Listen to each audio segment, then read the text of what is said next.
नारायण नारायण नारायण नारायण नारायण। मैं आर्य समाज व अन्य धर्म संप्रदाय विशेष के व्यक्तियों से आत्मनिवेदन करता हूं कि आर्य समाज आदि अन्य धर्म संप्रदायों ने हमारी भारतीय सनातन संस्कृति, मूर्ति पूजा और राम कृष्ण की बहुत निंदा कर दी है। राम कृष्ण कौन है, क्या है, मंदिर मूर्ति पूजा क्या है क्या नहीं है, इस विषय में जो साधक इस मार्ग से चलता है, भक्ति मार्ग से चलता है, उसका अनुभव है। आर्य समाज जिस मार्ग पे जाता नहीं, उस मार्ग के विषय में वो कहने वाला कौन होता है। और दूसरा, उन एक भी आर्य समाजी को तत्व का बोध नहीं है। मैं गारंटी से कहता हूं, जिसे तत्व बोध हो जाए, भगवत साक्षात्कार हो जाए, वो दूसरों की निंदा करने के लिए नहीं रह जाएगा उसका काम धंधा। वो अपने विवेक से सद्विचार और विश्व में परम शांति की वार्ता और प्रति मनुष्य परमात्म तत्व को प्राप्त हो जाए, इस विषय की ही चर्चा करेगा। राग द्वेष फैलाना उसका धंधा नहीं होगा। आर्य समाज व अन्य जितने भी संप्रदाय विशेष मूर्ति पूजा के लिए कोई गलत लिखता है या गलत बोलता है, वो निंदा करने योग्य है। उसकी जितनी निंदा होगी उतनी थोड़ी है। और मैं तो गारंटी से कहता हूं, जितने भी लोग हमारे सनातन संस्कृति, मूर्ति पूजा आदि का खंडन मंडन करते हैं, वो रावण, कंस, धृतराष्ट्र जैसों की पीढ़ी के लोग हैं।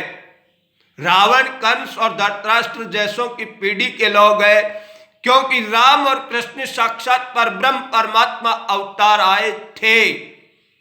मेरा निज अनुभव है, इसमें कोई संदेह नहीं है। हमें साक्षात परमात्मा, भारत भूमि परमात्मा का हृदय है और यहां अवतार लिया है, परमात्मा ने अवतार लिया है।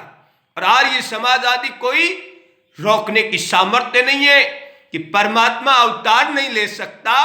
अंधे धृतराष्ट्र की औलादें खड़ी है सामने और परमात्मा सामने खड़ा तो भी स्वीकार नहीं करते।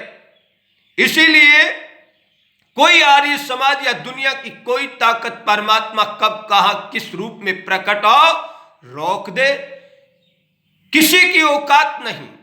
और जो भी कोई लिखता है शास्त्रों में, रामकृष्ण एक साधारण पुरुष जैसे ही थे, वो अंधे धृतराष्ट्र की औलाद जैसे है। मैं लिखता हूं ये बात, कहता भी हूं और प्रतिक्रिया आजीवन करता रहूंगा। किसी ने मूर्ति पूजा के विषय में आगे जीवन में आर्य समाज आदि ने लिखा या कहीं भी कहा, तो आप अपने आप को पूर्णतया जान लेना कि आप रावण, कंस और धृतराष्ट्र जैसों की पीढ़ी के ही उत्तराधिकारी हो।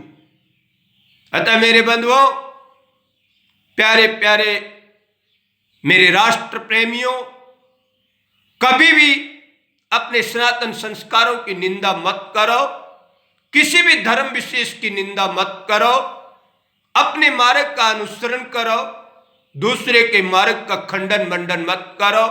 और मनुष्य जन्म मिला है परमात्म तत्व का बोध करने के लिए ही, भगवत साक्षात्कार करने के लिए। जिसे आज तक भगवत साक्षात्कार नहीं हुआ तो वो स्वयं गलत है। उद्रेदात्मनात्मानम, अपना उद्धार आप करे, इसी में मानव मात्र का कल्याण है। प्रति मनुष्य के प्रति प्रेम और श्रद्धा और विश्वास रखो कि वो परम पिता परमात्मा की संतान है, तब तो आपका जीना सार्थक है। और राग द्वेष फैलाते हो, अपने संप्रदाय का आग्रह करते हो, मान बढ़ाई चाहते हो, तो आप संसारी हो।